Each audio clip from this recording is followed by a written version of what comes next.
घटा एक पहाड़ों से बथा के उठी, पड़ी चार सू यक बयक धूम जिसकी। तारीख इंसानी में इस्लाम सरापा इनकलाब साबित हुआ है। इस्लाम ने इंसानी जिंदगी के हर शोबे में तारीख साथ तब्दीली पैदा की है। इस्लाम ने दुनिया के मजहबी और सियासी, इल्मी और फकरी और अखलाकी और माशरती हलकों में निहायत पाकीज़ा और दूर रस इनकलाब की क़यादत की है।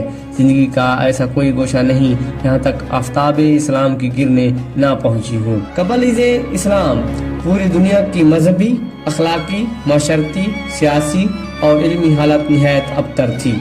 इस्लाम की दिलगीर सदाओं ने उसे एक रूह परवर, हयात बख्श और अमन आफरीन मंजिल की तरफ रवां दवां कर दिया। कुर्रा अर्जी मजहबी बेराहरवी, अखलाकी अनारकी, सियासी पस्ती, तबकाती कशमकश, इल्मी व फकरी तंजली और माशरती लाकानूनियत के इस आखिरी नुक्ते पर पहुंच चुका था जिसके आगे सरासर हलाकत, शर व फसाद और हुमागीर तबाही की हुक्मरानी थी।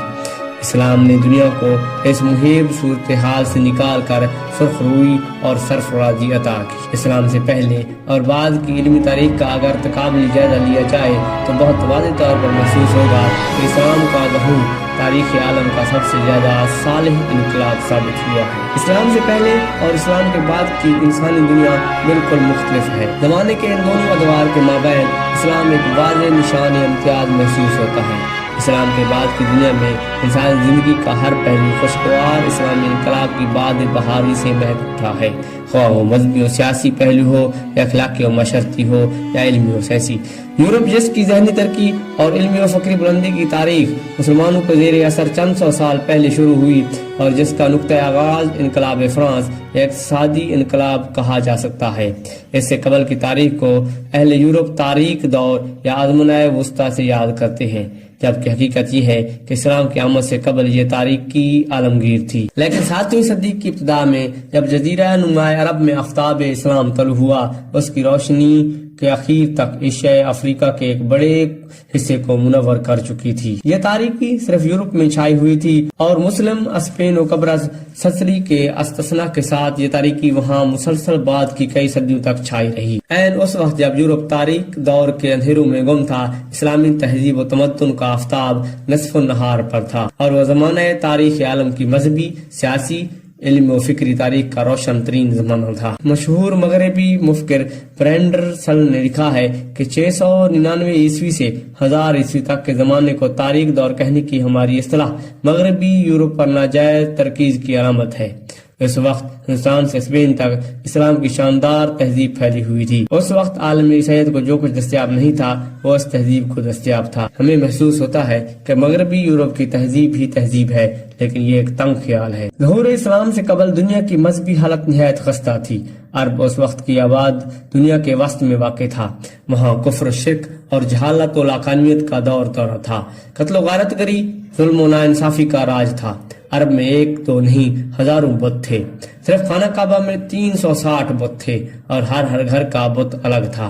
यही नहीं बल्कि माबूदों की फहरिस्त में जिन्नों और स्तारों का नाम भी शामिल था।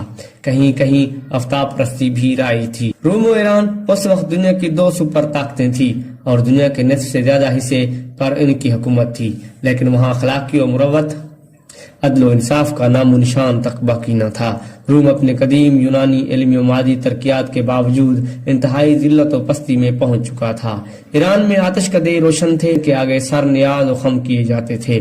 पूरी इंसानी सोसाइटी तरह तरह की मजहबी और अखलाकी खराबियों में डूबी हुई थी। हिंदुस्तान में भी अबतरी फैली हुई थी। तमाम मुल्क में बुत परस्ती का जोर था।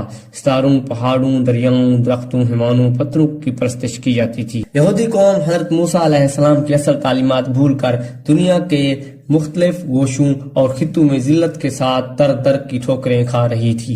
खुद ईसाई भी हज़रत ईसा अलैहिस्सलाम की असल दावत और पैगाम को छोड़कर उन्हें खुदा का बेटा मान चुके थे।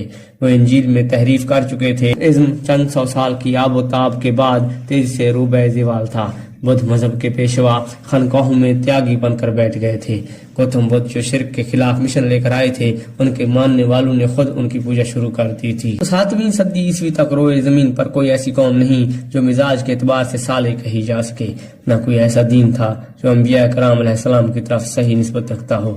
ہر ایک دنیا مذہبی کشاکش سے دوچار تھی اور انسانیت کی کشتی مسائل کے گرداب میں چکر کھا رہی تھی۔ کوئی ایسا باہمت شناور نہ دکھائی دیتا تھا جو اسے موجوں کو تلاطم سے بچا کر ساحل مراد تک پہنچا سکے۔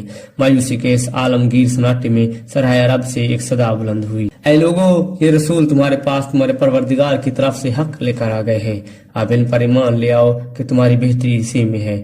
اگر اب بھی تم نے کفر کی راہ اپنائی تو خوب سمجھ لو کہ تمام آسمانوں اور زمینوں میں جو کچھ ہے اللہ ہی کا ہے، اور اللہ علم اور حکمت دونوں کا مالک ہے۔ ہزاروں مخالفتوں اور رکاوٹ کے باوجود اسلام کی تسخیری قوت نے عمل کرنا شروع کیا اور اسلام کا نام لیواؤں کی تعداد روز بروز بڑھتی گئی۔ رسول اکرم صلی اللہ علیہ وسلم کے وصال تک صرف 23 سال میں اسلام پورے جزیرۃ العرب میں پھیل چکا تھا۔ خلافت راشدہ کے 30 برسوں میں اسلام شام و مصر، ایران و عراق سے گزرتا ہوا شمالی افریقہ اور وسطی ایشیا کے علاقوں تک پھیل گیا۔ خلافت بنی امیہ کے ابتدائی چند اشروں میں اسلام پورے شمالی افریقہ سے ہوتا ہوا یورپ کے مختلف علاقوں